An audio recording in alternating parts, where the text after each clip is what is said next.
সময়ও কিভাবে চলে গেল মাঝে মাঝে অবাক লাগে যে এত বছর হয়ে গেছে, কিভাবে হলো।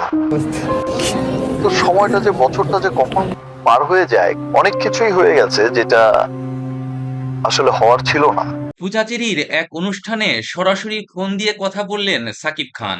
মনে করিয়ে দিলেন তাদের পুরনো দিনের কথা, যা শুনে মিটমিট করে হাসছিলেন পূজাচেরি।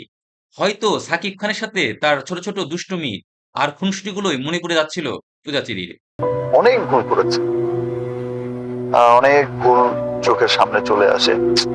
কাজটা না করলেই পারতাম, এটা এমন না হলে এমন হলে কি হতো। অনেক কথাই তো আমার বলার আগেই মানুষ জেনে যায়, আমার বলা পর্যন্ত আর অপেক্ষা করতে হয় না। যতটুকু বলা দরকার মনে হয় আমি ততটুকুই বলি। অনেক সময় পেছন ফিরে তাকিয়ে আফসোস লাগে, ওই বললাম যে কপাল, ভাগ্য। তো আসলে ভুল আমাদের প্রত্যেকটা মানুষেরই হয়। নিজের সাথে যখন বসি তখন পীড়া তো অবশ্যই দেয়, কিন্তু কি করব, যেটা হয়ে গেছে তো সেটা নিয়ে আর ভাবি যে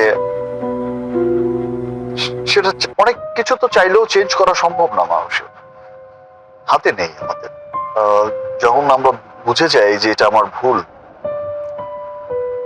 নিশ্চয়ই মানুষ জেনে শুনে তখন আর আর ভুলে জড়াতে চায় না। সাকিব খান আর পূজাচেরির প্রেমের গুঞ্জন এখনো পুরনো হয়ে যায়নি। সিনেমা জগতে কান পাতলেই এখনো শোনা যায় সেই প্রেমের গল্প, যা আর শেষ পর্যন্ত টেকেনি। এখনো যেন পূজাচেরি মনে মনে সাকিব খানকেই ভালোবাসেন। দেখ, পেছনের কথা টেনে এখন আমি আর রেষারেষির মধ্যে আর যেতে চাই না। আমি এই পেছনের বিষয়গুলো খুঁচিয়ে আর উঠাতেই চাই না। যেটা হয়েছে ভালোর জন্যই হয়েছে।